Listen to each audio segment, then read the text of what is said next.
너 T발식이야처럼 이런 T적인 발언 절대 하시면 안 됩니다.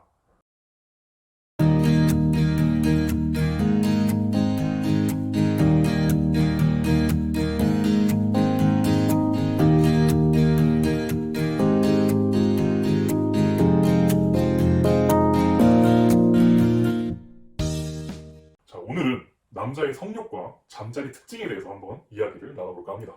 인간의 3대 욕구라고 들어보셨나요? 식욕, 성욕, 수면욕이라고 하는데요. 국내 1위 성기능 상담을 몇 년째 유지하고 있는 저는 이 3대 욕구 중에 어떤 욕구가 가장 셀까요? 많은 분들이 당연히 성욕이라고 생각하겠지만 저는 사실 수면욕이 제일 강력합니다. 잠을 제대로 자지 않으면 뭔가 먹기도 싫고 관계하기도 싫더라고요. 다시 본론으로 돌아와서 남자의 성욕과 잠자리 특징은 대표적으로 뭐가 있을까요?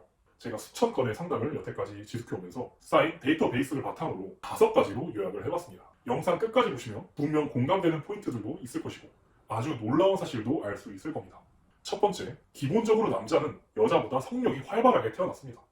하지만 시간이 지나고 경험이 쌓일수록 남자의 성욕은 자신감과 비례하게 될 수밖에 없습니다. 뭔 소리냐고요?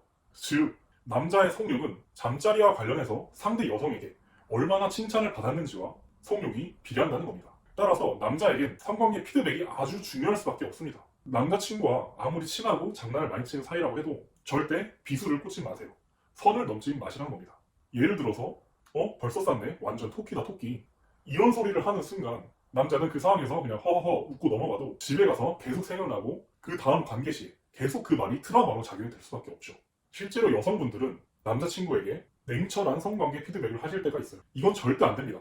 여성분들은 평소에 남자친구에게 어떤 문제가 있었을 때 해결책을 바라는 게 아니라 감정적인 위로, 그 위안, 그 따뜻함을 바라는 거잖아요. 마찬가지로 남자들은 평소에는 해결책을 바라지만 잠자리에서만큼은 여성들보다 훨씬 더 감정적이고 훨씬 더 예민합니다.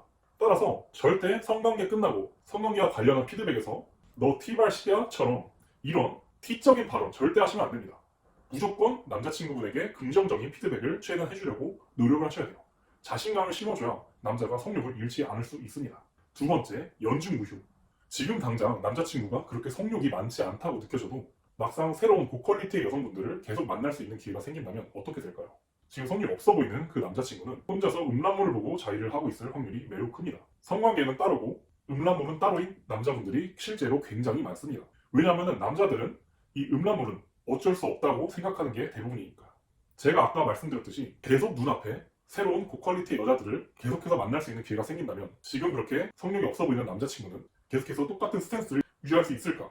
이래서 처음에 물어봤던 겁니다. 왜냐하면 음란물은 인위적으로 계속해서 고퀄리티의 새로운 여성분들과 관계할 수 있게 계속해서 주입을 할 수 있거든요. 따라서 성관계 욕구는 없는데 음란물을 본다? 이거는 애초에 성욕이 없는 사람이 아니라는 거죠. 세 번째, 화장실 들어갔을 때랑 나올 때랑 다르다는 겁니다. 사정하기 전, 후 남자의 모습은 완전 극과 극이에요. 따라서 남자친구가 내 친구의 남자친구처럼 2번, 3번, 하루에 7번, 8번 하지 못한다고 해서 서운해하지 마세요. 사람마다 키가 큰 사람 있고 작은 사람 있고 많은 사람 있고 통통한 사람 있듯이 남자들도 사람마다 회복 탄력성이 다른 겁니다. 어떤 사람은 10분 만에 다시 정자가 생성돼서 관계가 가능한 사람도 있고 어떤 사람은 1시간, 2시간이 흘러도 정자가 생성되는 속도가 느리다 보니까 성관계 욕구가 올라가지 않을 수 있습니다. 이에 대한 장단점도 있어요. 정자가 빨리 생성되는 사람은 그만큼 조루기를 타고날 확률이 큽니다. 마치 야는 냄비처럼 빠르게 끓었다가 빠르게 식어내리는 거죠. 이와 반대로 1시간, 2시간 이상 걸리는 남성분들은 뚝배기처럼 천천히 끓어오르지만 성관계 지속시간이 상대적으로 길 확률이 큽니다. 뜨끈뜨끈하게 오래 갈 수 있는 거죠. 늦게 끓어오르지만요. 따라서 사람마다 이렇게 차이가 나는 것도 여러분들이 받아들여야 될 몫이고 또한 사정을 했다고 바로 성욕이 떨어져서 몇 시간 동안 다시 성관계를 진행하지 않는 사람도 뚝배기 같은 스타일이니까 이 사람은 뚝배기구나, 야는 냄비가 아니구나 하고 이전에 말씀드렸다시피 절대 냉철한 피드백을 주시면 안 된다는 겁니다. 자칫 잘못하다가 트라우마로 작용이 돼서 발기부전이 갑자기 생겨버릴 수도 있어요. 다음, 남자의 성욕과 잠자리 특징 네 번째, 후희. 여성분들은 과연 후희를 어떻게 생각할까요? 필수적인 요소라고 생각하겠죠. 여기서 후희란 성관계가 끝나고 이제 남성분이 여성분을 꼭 안아주면서 토닥토닥 쓰다듬어 주든가 이런 식으로 성관계 후에 부드러운 애무를 해주는 것을 후희라고 합니다. 하지만 남자는 본능적으로 후위를 하도록 시스템이 설계되어 있지 않습니다. 남자는 자신이 만족스러운 잠자리를 여성에게 선사했다고 판단하는 순간 남자는 절대 후위 안으로 들지 않을 거예요.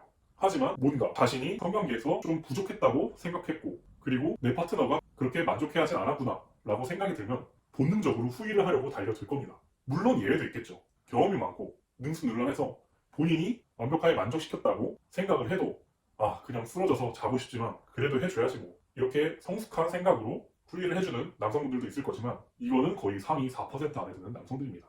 따라서 만족스러운 잠자리를 선사했다고 여성분이 스스로 생각을 하신다면 후위는 괜찮아, 후위 안 해도 돼, 이렇게 좀 너그럽게 받아들이는 마음을 가져주세요. 또한 뭔가 그렇게 만족스럽지 않았다고 느꼈다면 성관계가 끝나고 후위를 원한다고 먼저 안기던지 이런 식으로 좀 플렉서블하게 본인이 원하는 걸 어필을 하면 되는 겁니다. 마지막 5번째, 열심히 살고 비전이 명확하고 성취욕이 높은 남자일수록 성기능 문제가 없을 확률이 굉장히 큽니다. 이거는 제가 수천 건의 성기능 상담을 지속해오면서 깨달은 사실이에요. 왜냐하면 이런 남자들은 성욕보다 성취욕이 크거든요. 따라서 자신의 감정보다 이성이 앞서기 때문에 혼자 독방에 가둬놔도 뭔가 일을 하고 책을 보고 연구하지 야동 보고 자위를 하지 않습니다. 물론 야동 보고 자위하겠죠. 그래도 그렇게 자주 하진 않는다는 겁니다. 그런 짓을 할 시간에 자신이 일을 해서 사람들에게 인정을 받거나 공부를 하거나 자기 개발을 하든가 운동을 하거나 취미 활동을 하려는 남자들이 있습니다. 이런 남자들은 도파민 수용체가 아주 싱싱한 상태일 수밖에 없죠. 음란물에 절여져 있지 않고 성관계를 하면 있는 그대로 자극을 받아들이기 때문에 조루증, 발기부전, 지루증 이런 증상들이 나타나기 힘듭니다. 또한 남자가 이런 성향을 가질수록 사회적으로 많은 자본을 획득할 수밖에 없고 많은 명예와 돈을 성취할 수밖에 없습니다. 성기능 문제도 없는데 말이죠. 따라서 남성들은 이런 4% 안에 드는 남성들이 거의 모든 여자의 사랑을 독차지하면서 할 수밖에 없습니다. 제가 하는 일도 궁극적으로 이런 남성분들에게 성기능 문제를 고쳐주는 것뿐만 아니라 이런 성향을 가지도록 4% 안에 드는 남자가 될 수 있도록 교육하고 옆에서 계속 코칭하고 관리해주고 도와주는 일을 하고 있는 거고요. 자, 이렇게 오늘은 남자의 성욕과 잠자리 특징 5가지에 대해서 이야기해봤는데요. 영상이 공감이 되셨거나 도움이 되셨던 분들은 구독과 좋아요 한 번씩만 눌러주시고 다음에 더 재밌는 컨텐츠로 찾아오도록 하겠습니다. 이상 독감 전문가 마이크쌤이었습니다. 좋은 하루 되세요.